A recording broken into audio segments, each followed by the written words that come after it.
Hey folks, we are here and I am live. I just saw Vincent Bueno's rehearsals for a men. This is Austria's representative for the 2021 Eurovision Song Contest. So let's talk about what we're seeing on the stage. The song starts off so intimate, and this is a song that needed that. It needed that intimacy established early on, and we're getting that. It's a moment where basically he's sort of backlit in a way that we see his silhouette and him sort of standing alone on the stage. Actually reminds me of the beginning of Mariette sort of doing the shout it out. Remember when she was sort of intimate, and they even have like sort of a runway moment, because we go from there to then he's kind of opening up into the chorus where he's on this runway and we see these darts of light shining around him. The staging is extremely classy, extremely tasteful. I didn't expect it not to be, though. I think Austria, when they do things like this, I think this is like sort of a safe entry. And I actually think with the staging, they're playing it safe. But I think this is actually a good thing. They're not trying to mix it up. They're not trying to like, oh, we've got to do this thing to become like memorable right now. You know, they really are keeping it tasteful. Tasteful is definitely what the word that I would use to describe this entire production. I also will say I applaud them. The men are showing up this year, because I have been saying for years that I'm like, I cannot do with the t-shirt and the slacks anymore. The t-shirt and the slacks thing just has to stop. It just has to stop. And Vincent's not doing that. He's giving us a nice styling moment. He's got a blazer with sort of like a glitter embellishment. It's a long blazer, so coming around like mid-thigh. And I think it looks really good. It looks like a showpiece without him having to be like in a suit or the t-shirt and slacks on stage. So I'm loving the styling. The vibe of this is very kind of Eurovision yesteryear. And I do think that already sonically, this was a song that maybe older audiences would instantly connect to. And I think with the staging, this is also in a nice, safe package for people at home to consume it. Following Greece, I don't know if this is the best moment following Greece. I don't know, because Greece is going to be such a wow moment and so impactful. And sometimes I say, I think having songs contrasting next to each other is a good thing. I don't know in this case if that's a good thing because of all that Greece is doing. You know, if Greece was maybe giving us a Cyprus or a Croatia performance, well, maybe not Croatia, but maybe like a Cyprus performance, then I think that they would both have the opportunity to kind of stand out. But in this current iteration, I'm just a little bit nervous with the running, with respect to the running order with this entry. But ultimately, it looked really good. Let's talk about the vocal. I mean, Vincent can sing. Vincent is a vocalist. Vincent is a vocalist. And we are getting a vocal on stage, and I'm happy about that. I think it's a good thing that we are getting a vocal on stage from Vincent. But I do think this running order isn't helpful. And arguably, I know the second slot tends to be like the slot of death, but arguably Austria coming where Estonia is, I actually think would serve Austria better, because it is that classic Eurovision yesteryear song. And I think next to San Marino and Czech Republic, it would actually stand out a little bit more. Let me hop into these comments. The only Nintendo, I think Austria was in a position that it did not matter what they do with staging. The song itself is just not competition competitive. This was the wrong year to play it safe. Luke Smith says it could serve as a bathroom break for people. Ahmed says this is the ultimate jury bait, but the televote might let it die completely. Marcus, as an Austrian, I don't see us qualifying. The song is just too basic.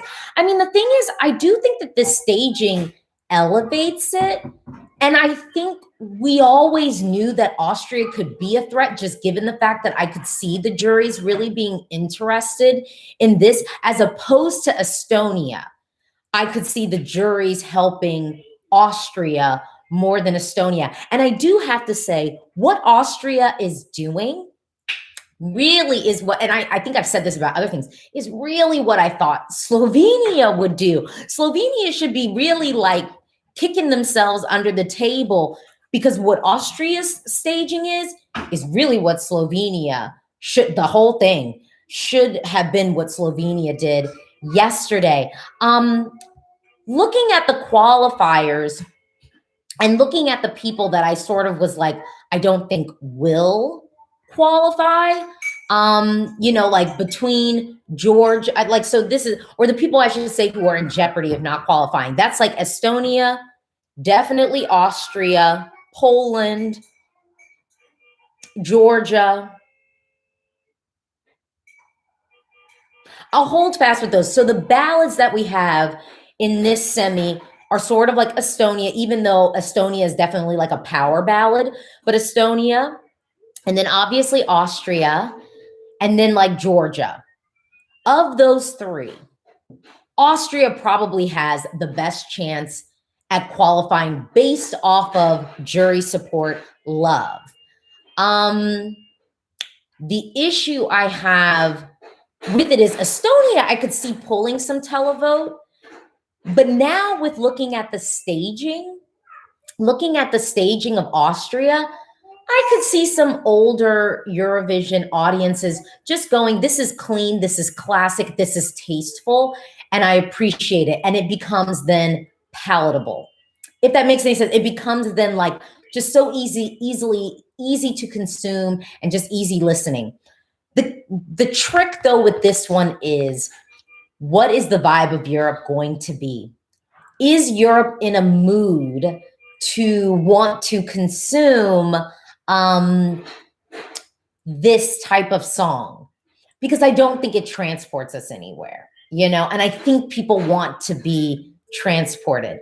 Ahmed, this would have done a lot better in a weaker year, but this year is the strongest since 2016. I completely agree. I mean,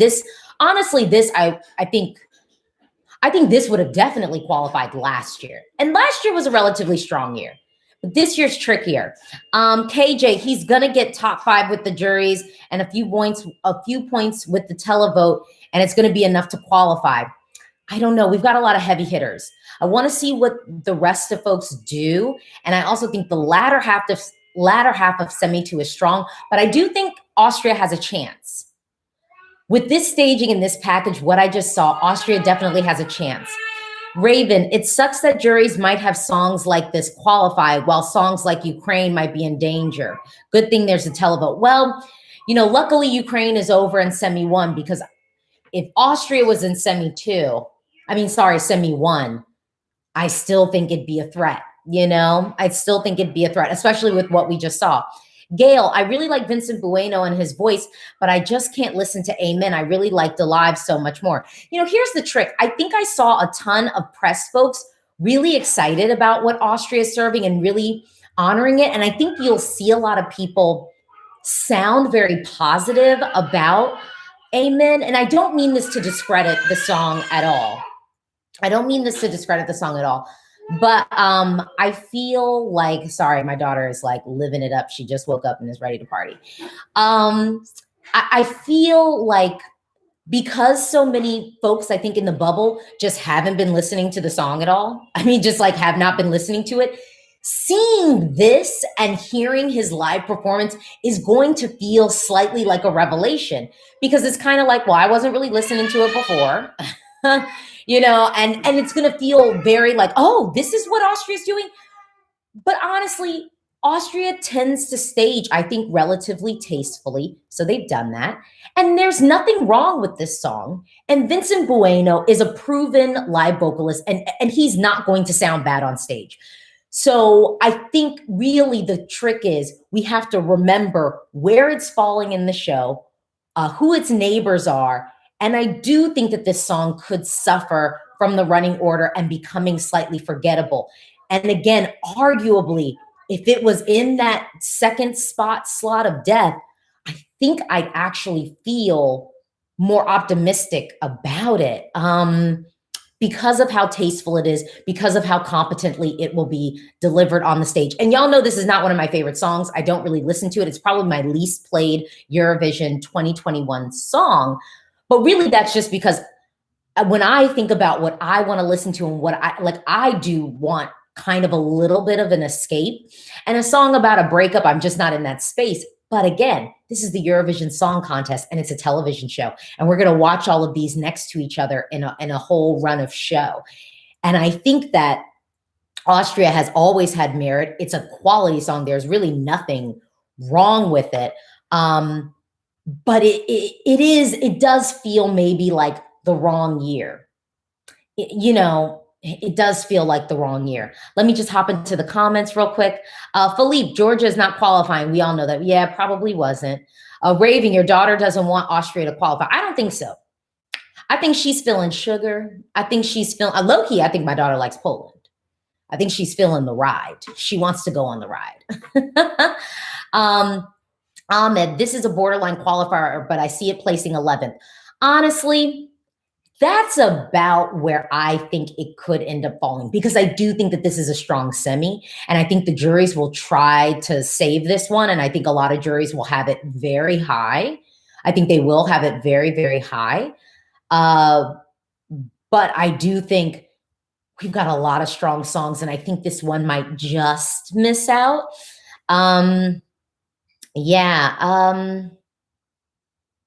Ahmed, it could sneak in, to be honest. That's kind of what I'm saying. Sep, there's going to be a big difference between the jury and televote. I agree. I agree with this one. And ultimately, again, I think when we think about this in the run of show, following Greece is going to be tough. Following Greece is going to be tough. And then there's going to be, I think, an assault of sound and color with Poland. And then we're into like bop land after this. Poland, then Moldova, and then Iceland being that hook. A lot of folks will connect with that. And then we've got, the assault of sound and visuals and styling and everything that Serbia is going to bring. It's just going to be, I think, very booming.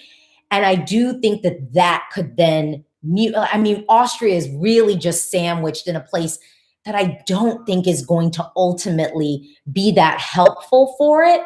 But again, this was a great first run. And I mean, I think Austria is doing what they actually do well. And I think they are playing it safe. But again, playing it safe this year in such a strong year, I don't know if that will completely work out for them, but I could see it working out on the jury side, and I could see a nice section of the televote just really feeling that this is classic. Well, that was my review and really my reaction of the first rehearsal today. If you have any questions about this performance, just hop in the comments. I will be responding to those throughout the day and letting you know about my thoughts. And obviously, you don't want to forget, I'm going to be going live after all of the rehearsals today, and we'll just kind of be encapsulating the day and sort of doing a Q&A and conversation. So thank y'all so much. P. Vasiak is asking, if Austria were to get in, whose spot would they take? Maybe Czech Republic, just because of how y'all like to go. Maybe Czech Republic, maybe Albania. No, but I just feel like Albania is going to be in it. I just feel like Albania is really going to be in it. Maybe Czech Republic, maybe Albania, but we'll see. We'll see. Thank y'all so much for tuning in. Thank you so much.